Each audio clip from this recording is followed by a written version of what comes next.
네, 오늘 요한계시록 60번째 시간입니다. 우리는 지금 요한계시록 14장을 공부하면서 수확물을 거두시는 주님에 대해서 공부하고 있습니다. 이 수확물에는 세 가지가 있는데 이들을 모두 첫째 부활이라고 합니다. 오늘 말씀은 지난 23년에 설교했던 첫째 부활이라는 말씀, 이것을 정리해서 말씀을 드리려고 합니다. 사람들은 자신의 미래에 대해서는 모르기 때문에 미래에 대한 두려움을 가지고 있습니다. 만약에 사람이 자기의 죽음의 때를 안다면 그게 어떻게 될까요? 그리고 또 죽고 난 뒤에 그 다음에 그가 어떠한 상황에 접한다는 것을 알면 지금 이렇게 살지 않을 겁니다. 우리의 삶 가운데 삶과 죽음의 그 간격은 딱 한 걸음만이라고 말씀하십니다. 이것을 아는 사람은요, 지혜로운 사람이에요. 다윗이 말했습니다. 사무엘상 20장 22절에 저와 죽음 사이에는 단 한 걸음만 있나이다 라고 했습니다. 저와 죽음 사이에는 단 한 걸음만 있다. 자, 늘 사람은 죽음의 직면에 있습니다. 그리고 죽음도요, 바로 영원히 시작되는 바로 그 첫걸음이 바로 죽음입니다. 그것은 죽음이라는 것은 건강하든지 아니면 병들어 있든지 나이가 들었든지 젊었든지와 상관이 없이 그렇게 갑작스럽게 죽음이 찾아옵니다. 그래서 이 세상의 모든 사람들은 죽음에 대해서 권세가 없습니다. 누구도 죽음을 피할 수는 없는 것입니다. 이것은 한 번 죽는 것은 모든 사람들에게 정해진 하나님의 법이기 때문에 그렇습니다. 하지만요, 구원받은 사람들에게는 부활이 있습니다. 죽은 뒤에는 반드시 부활이 있다는 거예요. 그렇기 때문에 사람들은 죽음 이후에 저편에서 무엇이 있는가라고 막연한 그러한 개념을 가지고 있지만, 그러나 성경은 분명하게 말씀을 하고 있습니다. 먼저 우리가 성경에서 가장 오래전에 기록된 책이라고 하는 욥기를 보시면 욥기도 이미 육체의 부활에 대해서 그는 분명하게 언급을 했습니다. 욥기 19장 25절에서 27절 보시면요, 나의 피부의 벌레들이 이 몸을 멸한다 할지라도 여전히 나는 나의 육체 안에서 하나님을 보리라 라는 말씀이 있습니다. 이것은 그가 이제 죽어서 그의 몸이 완전히 멸한다 할지라도 이미 그럼에도 불구하고 그는 그 육체 안에서 자신의 육체 안에서 하나님을 바라본다는 거예요. 그러니까 죽었으면 그가 육체 바깥으로 그 혼이 떠나가서 주님을 보는 것이 아니라 자신의 육체 가운데서 주님을 바라본다는 거예요. 그럼 그 육체는 뭐예요? 벌써 무덤 가운데 썩었잖아요. 그 육체는 새로운 육체를 입는 거예요. 새로운 몸을 입었다는 거예요. 그 몸 안에서 주님을 바라본다고 이렇게 부활을 욥은 기록하고 있습니다. 이것은 믿는 자만이 그 진리를 알 수가 있어요. 여러분들께서 예수 그리스도를 믿으십니까? 거기에서 머무르시면 안 됩니다. 반드시 예수님께서 죽으시고 장사되시고 3일 만에 기록된 대로 다시 부활하신 것, 살아나신 것, 그것을 믿어야 돼요. 왜? 믿는 자 모두는 예수 그리스도와 똑같이 부활하기 때문입니다. 그 구원을 모른다면, 부활을 모른다면, 그것은 구원을 받아도 삶에 대한 소망을 얻지 못합니다. 늘 세상 가운데서 늘 힘들게 살아요. 구원받았다는 그 사실 하나만을 붙들고 있으면 무슨 그 이후에 소망을 가져야 될 거 아니에요. 그게 바로 우리에겐 부활의 소망이라는 겁니다. 여러분, 저와 여러분들이 부활을 믿을 때에 풍성한 삶을 맺을 수가 있습니다. 우리 주님께서 우리에게 그 부활을 믿게 하시고 우리에게 생명과 힘과 능력을 더해 주시는 거예요. 자, 주님께서 말씀하신 로마서 8장 23절 말씀을 보겠습니다. 로마서 8장 23절. 그리고 그들뿐 아니라 성령의 첫 열매들을 소유한 우리 자신도 그러하니 바로 우리 스스로도 우리 자신 안에서 신음하며 이방을 기다리고 있으니 곧 우리의 몸의 구속이라. 우리 몸의 구속이 뭡니까? 몸이 다시 살아나는 거예요. 지금 우리가 입고 있는 이 몸은 썩습니다. 새로운 몸을 입는 거예요. 천상의 몸을 입는 거예요. 예수 그리스도와 같은 몸을 입는 겁니다. 그것이 바로 몸의 구속이에요. 그렇기 때문에 성령의 첫 열매들을 소유한 우리 자신도 예수 그리스도를 믿는 자들은 성령을 다 소유하죠. 우리는 우리의 몸을 바로 구속하는 것을 우리가 믿어요. 그게 바로 부활입니다. 예수 그리스도께서는요, 부활의 첫 열매들이 되셨습니다. 죽은 자들 가운데서 가장 처음에 일어나신 분이 예수 그리스도십니다. 고린도서 15장 20절에 그러나 이제 그리스도께서 죽은 자들로부터 살아났고 잠자던 자들의 첫 열매들이 되셨느니라라고 하십니다. 죽은 자들부터 살아나셨다는 거예요. 그리고 잠자던 자들의 첫 열매들이 되셨다는 거예요. 그러면 여러분도 성경에 읽어보면 예수님께서는 공생의 기간 동안에 죽은 자들도 살리셨잖아요. 그렇죠? 야이로의 딸이라든지 또 과부의 아들이라든지 나사로라든지 등등을 살리셨어요. 그럼 그들이 부활한 겁니까?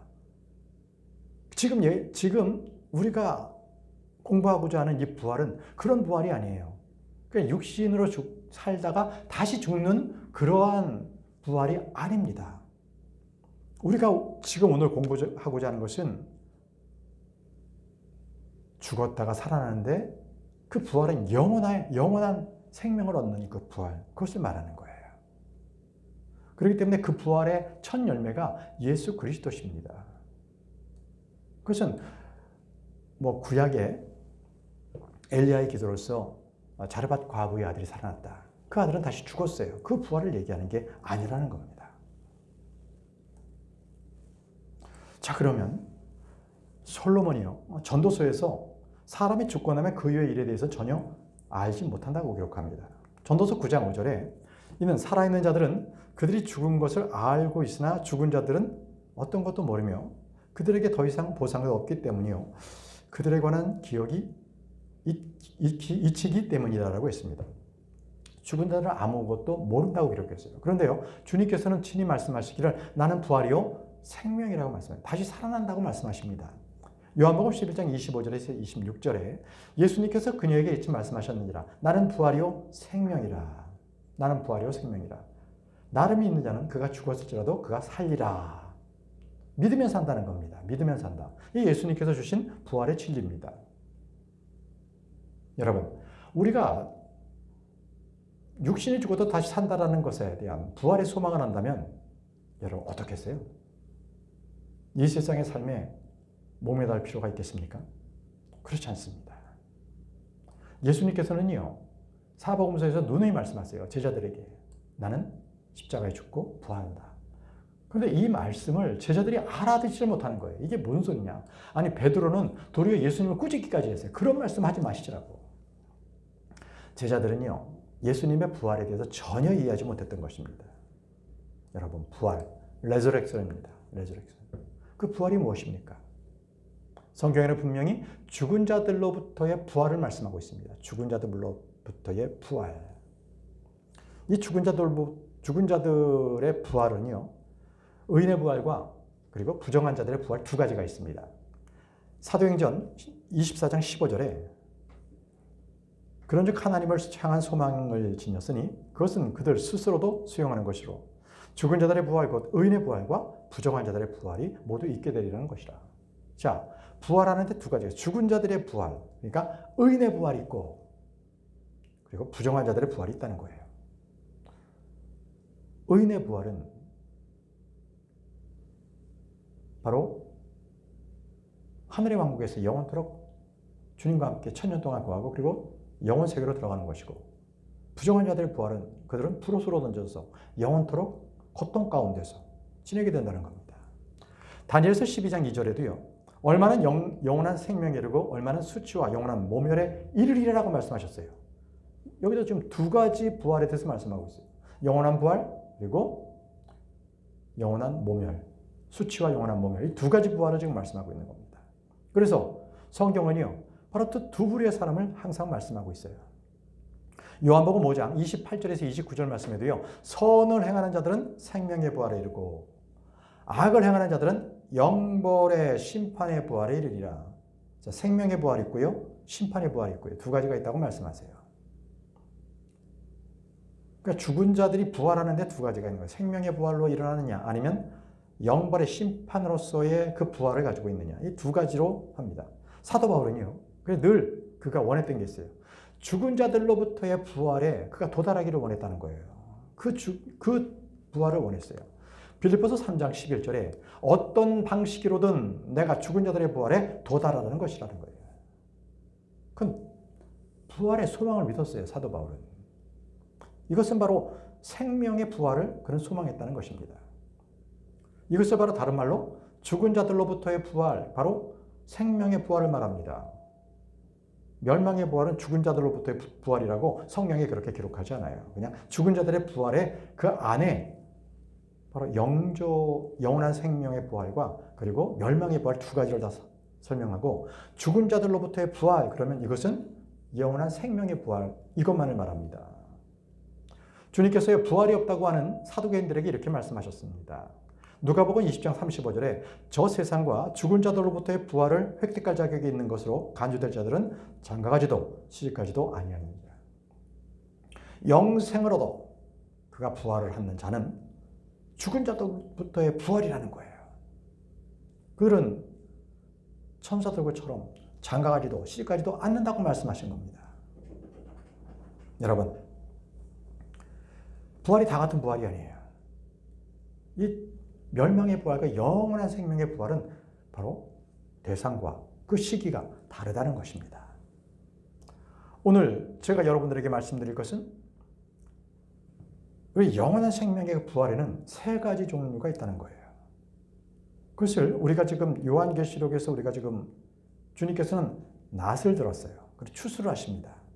바로 이 추수에 관해서 우리 주님께서는 유대인들이 농업 민족이기 때문에 농업을 하는 그런 민족이었기 때문에 바로 이 추수의 방법에 대해서 이 부활에 대한 세 가지를 설명을 해주고 계십니다. 이 세 가지는 다음과 같습니다. 첫 번째가 첫 열매들이라는 거예요. 이 세 가지가 다 첫 번째 부활인데 이 첫 번째 부활은 세 가지가 있습니다. 첫 번째 첫 열매들입니다. 그리스도와 함께 부활한 자들이 있는 거예요. 두 번째가 수확입니다. 수확기. 이것은 바로 우리 교회 시대의 성도들의 휴가 및 부활을 말합니다.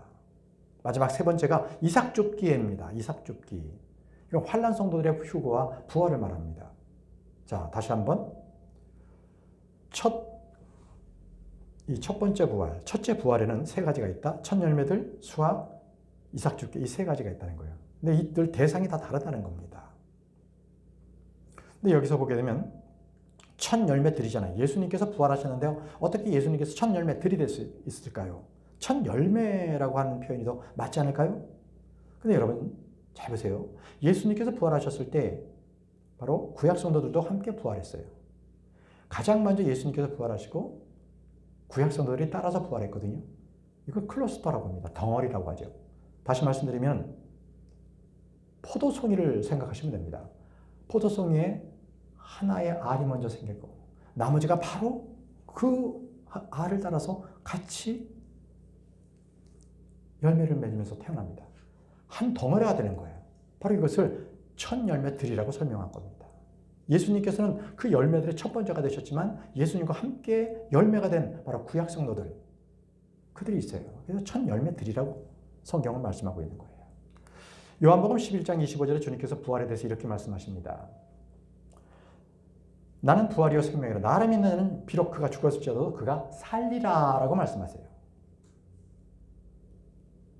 주님께서 부활이시기 때문에 예수 그리스도를 믿는 자는 바로 그 안에서 부활을 얻는 거예요. 여러분, 이 첫 번째 열매들, 이들은 바로 구약 성도들이 예수님께서 부활하시고 난 뒤에 그들도 무덤이 열리면서 그들이 일어났습니다. 마태복음입니다. 마태복음 27장 51절에서 53절입니다. 그런데 보라, 성전 시장막이 위에서 아래까지 둘러찢어졌더라. 또한 땅이 진동하였으며 바위들이 갈라졌더라.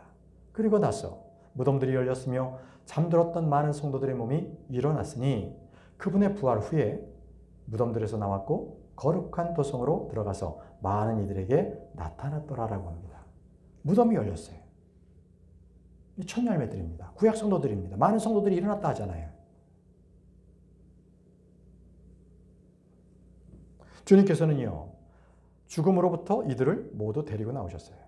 아브라함의 품에 있던 그 구약 성도들을 모두 데리고 부활시킨 겁니다. 그리고 저 하늘로 다 데려가셨습니다. 그렇기 때문에 주님께서 부활하시기 전에는 세상에 죽음의 권능을 가진 그 마귀의 모든 그 권세 아래 있었습니다. 히브리서 2장 14절에 그런즉 자녀들이 살과 피에 참여한 자인들인 고로 그분께서도 친히 이와 같이 동일한 속성을 취하셨느니라. 이는 그분께서 죽음을 통하여 죽음의 권능을 가진 자 곧 마귀를 멸하려 하심이라. 예수 그리스도께서 죽으신 이유가 바로 이겁니다. 예수님께서는 마귀의 권능에 의해서 죽은 것이 아니라 그분 스스로 죽음을 택하셨어요. 왜? 우리를 너무 사랑하셨기 때문에. 하나님의 사랑이시기 때문에. 사랑은 자기의 목숨을 주는 겁니다. 그러므로 그분께서 그 죽음의 모든 권능을 이기시고 다시 부활하셨다는 것은 바로 그가 패했다는 거예요. 마귀가 멸했다는 거예요. 죽음의 권세를 더 이상 발휘하지 못했다는 것입니다. 그분이 바로 예수 그리스도께서 그렇게 하신 거예요. 그래서 성육신을 하신 겁니다. 예수님께서.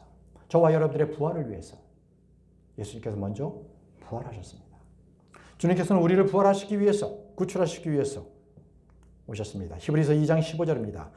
죽음을 두려워함으로 인하여 자신들이 전생애 동안 속박되어 종속된 자들을 구출하려 하심이라 바로 이렇습니다.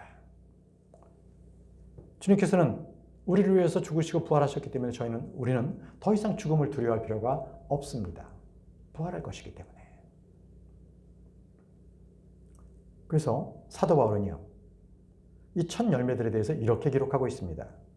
에베소서 4장 8절에 이런 이유로 그분께서 이같이 말씀하셨느니라. 그분께서 높은 곳으로 올라가셨을 때 그분께서 포로들을 사로잡아 인도하셨으며 사람들에게 선물들을 주셨더라. 그분께서 포로를 잡았다는 거예요. 무슨 포로예요? 죽음의 권능에 딱 갇혀서 더 이상 하늘로 올라가지 못하고 갇혀있던 자들, 아브라함의 품속에서 저 지하세계에 갇혀있던 그 구약 성도들을 딱 마귀의 포로들을 다 휘어잡고 하늘로 올라가신 거예요. 그들에게 부활이라는 선물을 주신 겁니다. 이것이 바로 첫 열매들입니다. 그래서 첫 열매들은요, 십자가 사건에 의해서 그들이 이 승리에 대한 노략물이 된 거예요. 주님께서 승리하셨기 때문에 노략물로서 그 아브라함의 품에 있던 혼들을 취하신 거죠. 골로새 2장 15절입니다. 그리고 정사들과 권능들을 상하게 하셨으니, 이거 악한 정사들 권능들입니다. 그분께서 십자가 안에서 그들로부터 승리를 거두시오. 십자가에서 부활하셨기 때문에 정사와 권능들, 모든 어둠의 세력들을 하나님께서 이기신 거죠. 그들을 공공연한 구경거리로 만드셨어요. 그들을 패하게 하신 거죠. 더 이상 구약 성도들은 이제 지하 세계에 갇혀 있을 필요가 없어요. 지하 세계에 지옥도 있지만 아브라함의 품이 있었는데 아브라함의 품은 지금 비어 있어요. 왜? 그 성도들은 다 셋째 하늘로 올라가 있기 때문에. 그렇기 때문에 우리는요, 이제 잠시 잠자면, 죽는다면 지하에 들어가는 것이 아니라 바로 셋째 하늘로 우리 영혼은 올라갑니다. 아멘이십니까? 그렇기 때문에 누가복음 16장에 보면요, 아브라함의 품이 지하에 있었다는 것을 기록하고 있어요. 그것이 분명하게 우리는 확인할 수가 있죠. 이제 첫 열매들은요, 곧 수확기가 온다라는 것을 알리는 거예요. 구약 성도들이 부활했다는 것은 바로 신약의 교회 시대에도, 은혜 시대에 많은 크리스찬들이 수확이 되어서 바로 저 하늘로 올라간다는 거죠. 그것을 뭐라 그러냐? 수확기라고 해요. 수확기. 이것은 교회 시대가 끝날 때 단 한 번 있을 겁니다. 살아있는 성도들은 그 모양대로 휴거가 될 수 있고 영원히 죽지 않고요. 만약에 그때 주님께서 공중재림하셨을 때 잠들어 있는 성도들은 그들이 무덤이 열리면서 그들이 부활할 거예요. 그래서 고린도전서 15장은 부활장입니다. 거기에 신약 성도들의 부활에 대해서 잘 기록해 놓고 있습니다. 고린도전서 15장 51절에서 53절 말씀을 제가 읽겠습니다. 보라, 내가 너에게 한 신비를 제시하노라. 그리고 우리가 모두 잠잘 것은 아니요 오히려 우리가 모두 변화되리니 순간적으로 눈 깜짝할 때 마지막 나팔소리에 그러하리라. 이 나팔소리라는 것은 바로 주님의 음성이에요. 이리로 올라오라. 그 나팔소리와 함께 죽은 자들이 썩을 수 없는 몸으로 일으켜질 것이며 우리가 변화될 것이기 때문이라. 이는 이 썩을 수 있는 몸이 반드시 썩지 아니함을 입을 것이요 이 죽을 수밖에 없는 몸이 반드시 불멸을 입을 것이기 때문이라. 지금 우리가 그때 다시 부활할 때는 이 지금 썩어가는 몸을 입지 않다는 거예요. 영원한 몸을 입게 되는 거죠. 그리스도와 같은 몸을 입게 되는 거예요, 우리가. 얼마나 큰 영광이겠습니까? 이것이 바로 저와 여러분들이 가장 소망하는 바로 이 첫째 부활.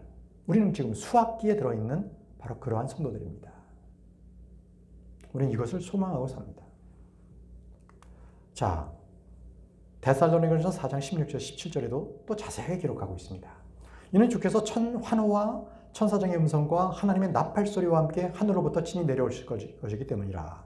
그리하면 그리스도 안에서 죽은 자들이 먼저 살아나리라. 그 다음에 살아서 남아있는 우리도 구름 속으로 그들과 함께 붙들려 올라가 공중에서 주를 만나리라. 그리하여 우리가 언제나 주와 함께 있으리라고 합니다. 여러분, 살아있는 성도들은 바로 휴거가 돼서 주님과 같은 그러한 모양으로 영원히 죽지 않는 거예요. 영원히 죽지 않습니다. 요한복음 12장 26절에도 그리고 누구든지 살아서 나를 믿는 자는 결코 죽지 아니하리라 이렇게 말씀하셨습니다. 이게 부활이에요. 이제 이 첫째 부활의 마지막으로 이삭 죽기가 있습니다. 이삭 죽기. 이것은 우리가 요한계시록에 우리가 지금 공부하면서 지금 이 첫째 부활에 대해서 쭉 한번 다루고 있는데 이 이삭 죽기는 대환란 성도들에 해당이 돼요. 대환란 성도들. 자, 요한계시록 11장 11절에서 12절 말씀입니다. 그리고 3일 반 뒤에 하나님께로부터 온 생명의 영께서 그들 안으로 들어가셨으니 그들이 자신들의 두 발로 섰더라. 그러자 커다란 두려움이 그들을 보았던 자들 위에 임하였더라. 그러자 하늘에서부터 그들에게 말씀하시는 커다란 음성을 그들이 들었는데 이리로 올라오라 하였더라. 그러자 그들이 구름 속에서 하늘로 올라갔으며 그들의 원수들이 그들을 보았더라라고 합니다. 이 모습은 이 두 증인이 올라가는 모습에서 그때 동일하게 대환란의 성도들도 같이 붙들려서 올라가는 바로 그 모습을 말씀하고 있는 거예요. 바로 주님께서 이들을 수확하시는 거죠. 요한계시록 14장 14절에서 15절에 그리고 내가 보았더니 보라 흰 구름이다. 그리고 그 구름 위에 인자와 같으신 이가 앉아 계셨는데 인자와 같으시니 예수 그리스도. 그분의 머리 위에는 금왕관 하나가 있고 그분의 손에는 예리한 낫 하나가 있었더라. 그리고 또 다른 천사가 성전에서 나와서 큰 목소리로 구름 위에 앉으신 분께 외치기를 당신의 낫을 찔러 넣으시고 거두소서. 이는 땅의 수확물이 익었으므로 당신께서 거둘 때가 임하였기 때문이옵니다 하였더라. 예수 그리스도께서 낫으로서 거두는 것은 쭉정이나 돋보리가 아니에요. 바로 밀, 알곡들입니다. 마지막 때 대환란 때 성도들을 우리 예수 그리스도께서 바로 수확하시는 거예요. 그것이 바로 마지막 이삭 줍기에 해당이 되는 겁니다. 그래서 이때 여러분 보시면은 계시록 7장에 14만 4천 명이 땅에 있었는데 계시록 14장에는 그들이 예수 그리스도의 바로 그 보좌 앞에 서 있는 것을 볼 수가 있는 겁니다. 자, 계시록 14장 1절에 그리고 내가 보았더니 보라 한 어린 양께서 시온산 위에 서 계셨으니 이 시온산은 어디에 있는 거예요? 땅에 있는 게 아니라 땅에 있는 예루살렘에 있는 시온산이 아니라 저 하늘에 셋째 하늘에 있는 시온산을 말하고 있습니다. 바로 하나님의 보좌가 있는 산 시온산. 그분의 아버지의 이름이 자신들의 이름 안에 기록된 14만 4천 명이 누구와 함께? 예수 그리스도와 함께 서 있더라. 이렇게 되어 있습니다. 하늘에 있는 거예요. 분명히 계시록 7장에는 땅에서 그들이 왕국 복음을 전했는데 계시록 14장에는 그들이 셋째 하늘로 올라가 있는 거죠. 이것이 바로 그들을 일컬어서 환난 성도들이 바로 휴거하고 부활했다는 것을 이삭줍기라고 그렇게 표현하고 있습니다. 자, 정리할게요. 첫째 부활은요, 성도들이 다 부활하는 거예요. 의인들이 부활하는 거예요. 믿는 자들이 부활하는 건데 거기엔 세 가지가 있습니다. 첫 번째가 구약 성도들의 부활, 두 번째가 신약 성도들의 부활. 마지막 세 번째가 환난 성도들의 부활. 이 세 가지가 바로 첫째 부활이다. 이렇게 말씀하고 있는 거예요. 그래서 주님께서 말씀하세요. 첫째 부활에 참여한 자는 어떻다? 복이 있다는 거예요. 거룩하다는 거예요. 계시록 20장 5절 6절입니다. 그러나 죽은 자들 중 나머지는 그 천년이 끝나서까지 다시 살아나지 못하였더라. 이것이 첫째 부활이라. 첫째 부활에 참여한 자는 복되고 거룩하도다라고 합니다. 예수 그리스도를 믿는 자는 누구든 첫째 부활에 참여해요. 그런데 그렇지 않은 자는 둘째 사망으로 그들이 부활해서 둘째 사망으로 두 번째 죽는 거예요. 두 번째 죽는 겁니다. 우리를 위해서는 예수 그리스도께서 이미 2000년에 십자가에서 죽으셨어요.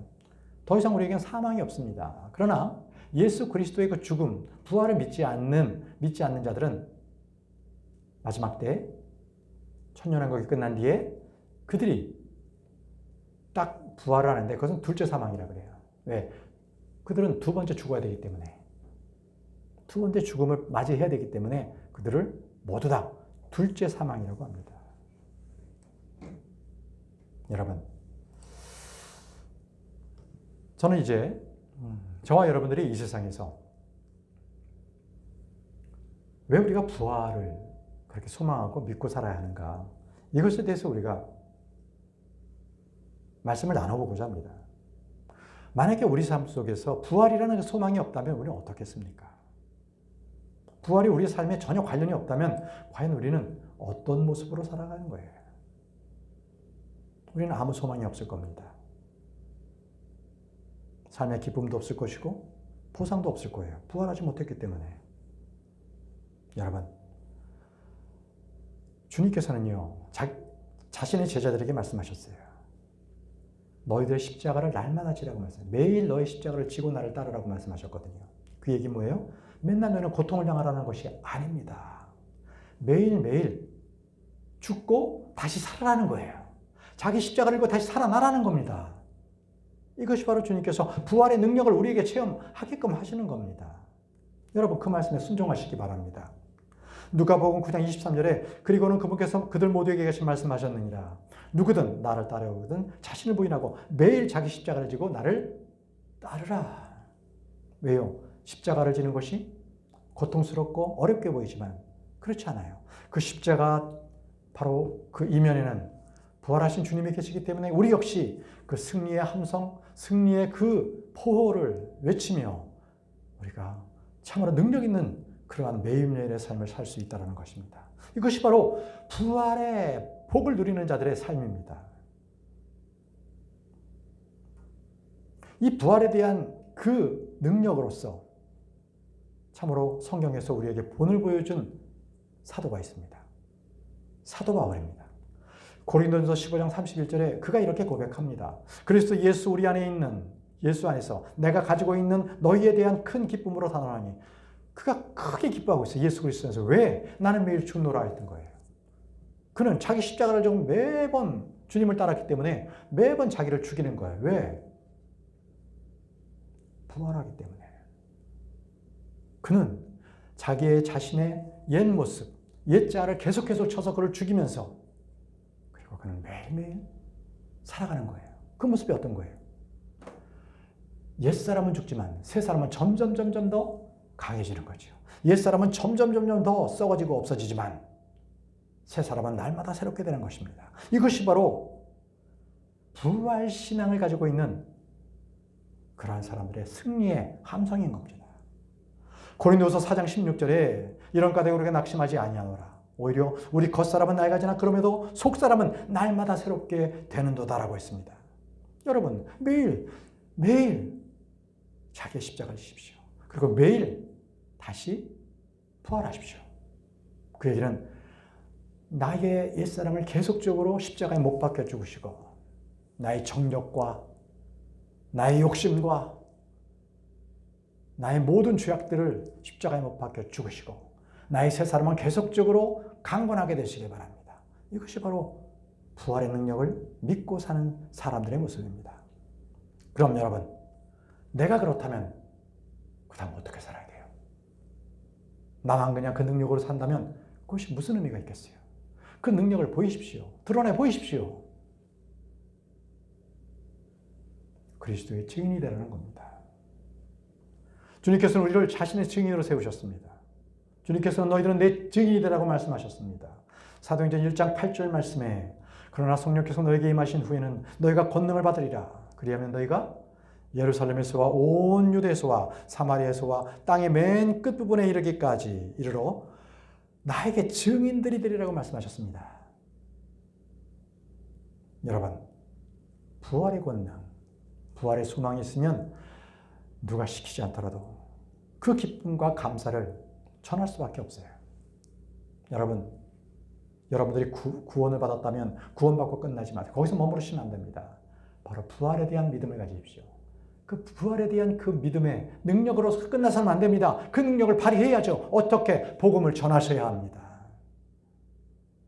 증인이라는 것은 본인이 본 것들 그리고 들은 것들을 아낌없이 가감없이 사람들에게 전해야 하는 사람들입니다. 저와 여러분들은 예수 그리스도의 죽음과 부활은 눈으로 보지 못했습니다. 그러나 우리는 믿음으로 그것을 믿고 압니다. 우리는 그래서 그것을 그 그리스도의 증인으로서 영적인 삶을 살 수가 있는 거예요.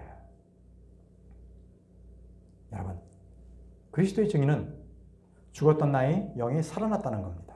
그리고 우리에게는 성령께서 우리에게 주신 것 권능을 입었다는 겁니다. 그리고 날마다 나는 매일매일 부활의 권능으로 살아간다는 거예요. 그 소망 가운데 산다는 것입니다.